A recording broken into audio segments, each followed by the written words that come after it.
Hello everyone, my name is Debashish Roy. I'm the head of training and development in the Indian Cybersecurity Solutions, and I welcome you all to this special webinar. And today's topic is a very interesting one, that is troubleshooting routing loops and convergence issues. So why the routing loop occurs? What is the meaning of a routing loop? And is it different from the switching loop? And what about the convergence? How the routers converge? And if the routing loop occurs, then is it a difficult situation for routers to converge? So we'll discuss all these things. So let's begin.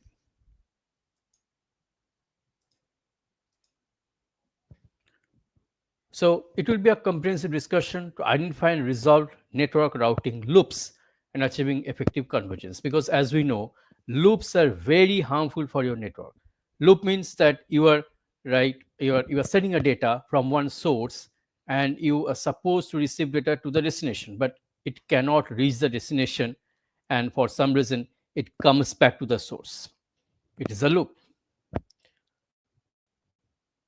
And we'll troubleshoot the routing loops. What causes this? And routers cannot converge, because if the loops are happening, then too much traffic is going on in your network and everything is in total disorder. Now, too much traffic means the bandwidth will go low and the routing tables cannot converge, means it cannot be synchronized.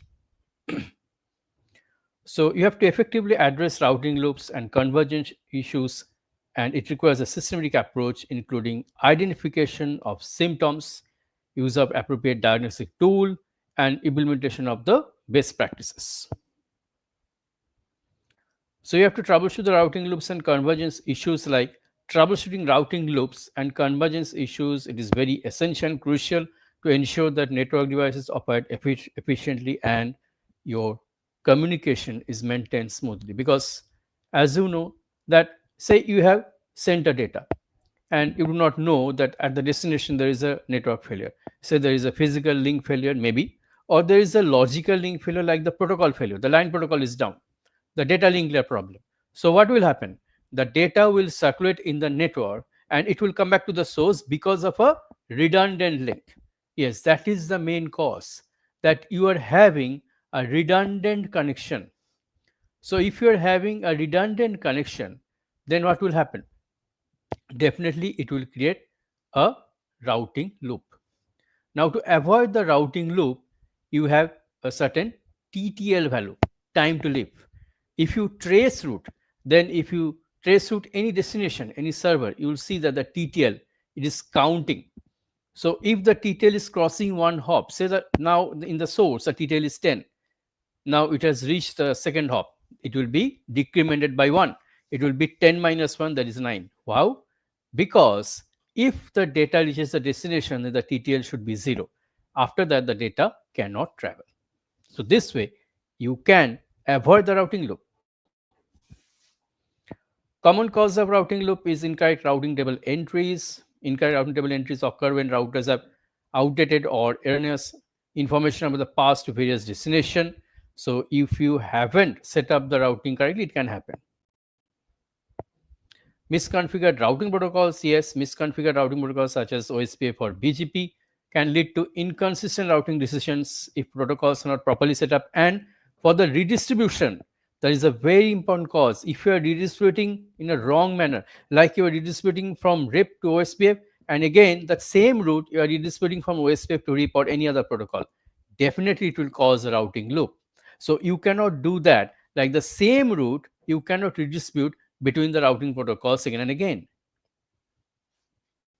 Network topology changes, that is such as adding or removing devices, must be updated in the routing table, and failure to do this can result in routes that no longer exist, but it can create loops because you haven't changed the routing table, and the network that you are sending the data to, it has no existence.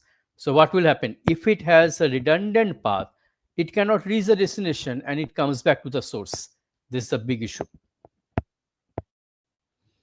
Then faulty hardware or software bugs. Definitely faulty hardware or software bugs can lead to unexpected behaviors in routing protocols, causing loops.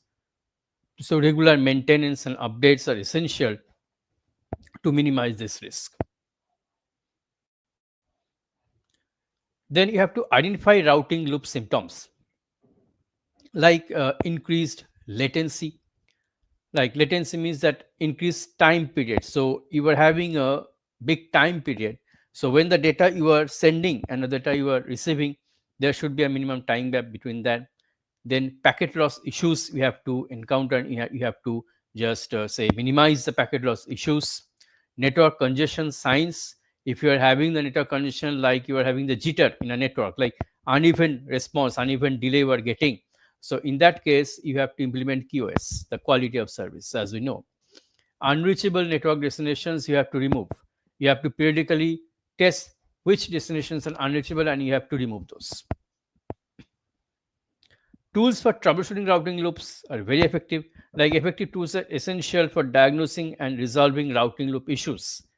Traceroute that I was talking about, traceroute identifies the precise path packets take through the network, and we'll see the traceroute in action also. Now, then is the ping. Ping the test connectivity and measures response time. Means if you are say if you detect that there is a congestion, how to detect? How will you see that there is a congestion? There is any tool? Yes, there is ping. If you are getting a response in a delayed manner, definitely there is a congestion in the network and there is a jitter, and definitely you have to avoid that. Network analyzers again provide detailed insights into traffic patterns, and it allows for the identification of anomalies associated with routing loops. So network analyzer means you can go for Wireshark, you can go for any other network analyzer to analyze the network traffic patterns, and you have to detect the loop situation early. So traceroute I have already told you, and it is based on the UDP packet. And UDP packet, like it actually sends 3 packets in each turn. Means to each device, it sends 3 packets, thrice it takes, because there can be redundant links to any source. So if you are having some hops, say if you're having say 10 hops also, and you are sending 3 packets to each of the hop, I'm going to show you traceroute in a while. Ping that I have already told you, it is based on the ICMP equal request and reply, and it measures the response times helping to assess if a routing loop is affecting packet delivery. Network analyzers provide a detailed insights into traffic patterns.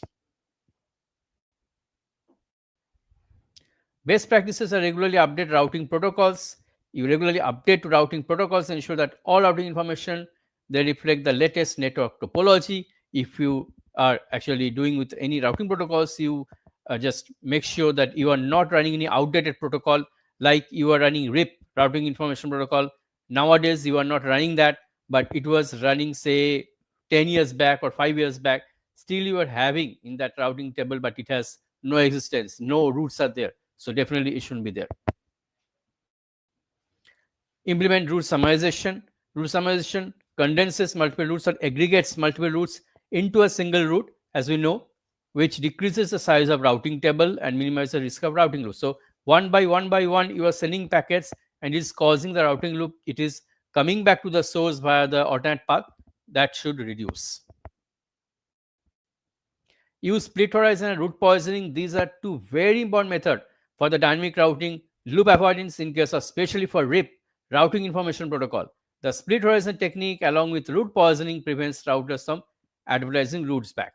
Now, split horizon says that when you are advertising a route to an interface, then that same interface will not receive the route. Means you are sending, but you cannot receive. So there is no loop. Route poisoning also that if some route has failed, you will increase the AD value of the route. In case of RIP, it is more than 15, say 16 or beyond. If you increase, that route will be advertised poison or it will be invalid. Then you have to troubleshoot the routing loops and convergence issues this way. So this is a theoretical discussion that we have, that is what is a routing loop and how to avoid it. And in this case, actually I cannot create a routing loop here because it is not possible to create any routing loop such a way, because the routers itself, they will not allow to create any routing loop unless you have certain situations like this. But I can show you the, in practical aspect, I can show you the trace route. So let me show you that.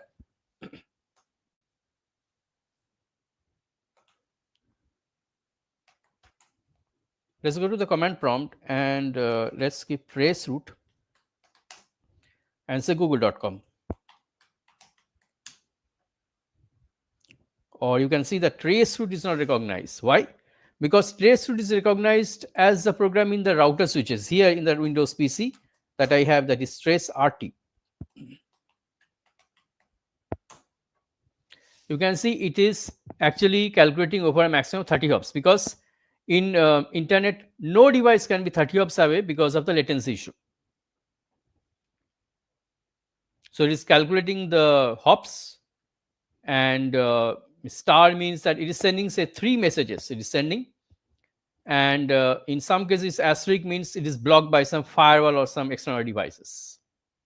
So it is giving an RTO.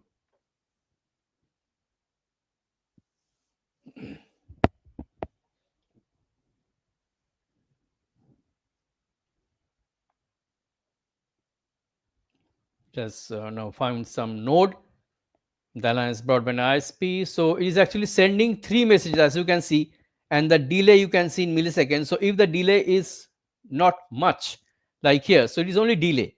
But if it is going on beyond the limit, say it is 30, and you can see in 8 hops it is trace is complete. Because as I've told you, because of the latency issue, no provider will actually keep the web server, any server that is, say, 30 more than 30 hops away. It is not possible in any network environment. And in traceroute, you cannot see every route. Can we see every server, every route in the networking? No.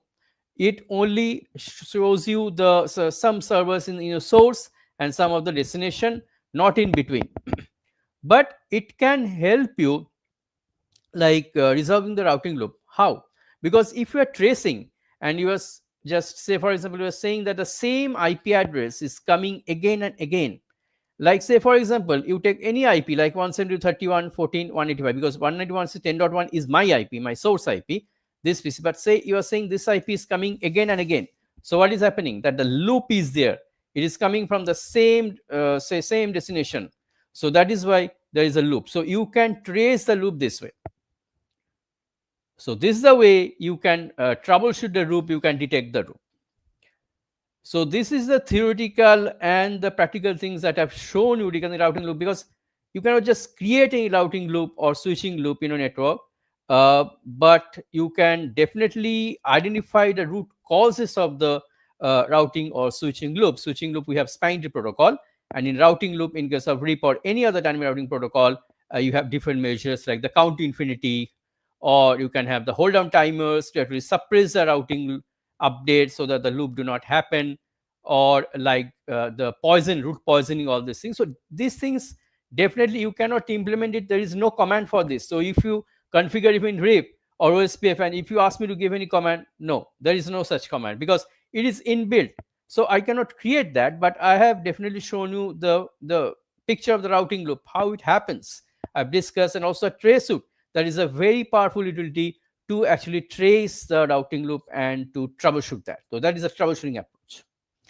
So this is the very good discussion that we have had on the routing loop, and that is very crucial for the Cisco certifications, CCNA or CCNP, and also for your studies and overall performance for your network. So if you are a network engineer, network analyst, and you are going to stabilize your network, you want to increase network health of performance, definitely you have to make sure that you understand this routing loop situation. Otherwise, it will create too much broadcast traffic in your network.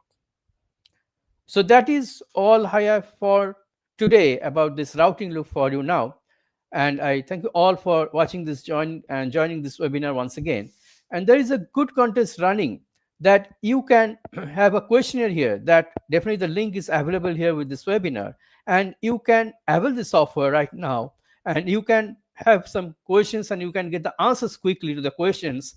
And there are like that you can give the 8 out of 10 questions. If you give correct answers, then definitely you'll get a certificate for this. And I think definitely everybody should avail this software right now, because there is a very simple questionnaire there on this topic. So this is about the troubleshooting routing loops and convergence issues that I've discussed today. And I hope that you have got an immense understanding on this topic. And this topic is very crucial for your CCN and CCNP and beyond certifications, for every Cisco certification as well as other networking certifications as well. And I think you'll be able to incorporate this knowledge in your network troubleshooting as a network analyst or network engineer. So that is all from me today. I will come with some new topic next time. Till then, keep studying and bye.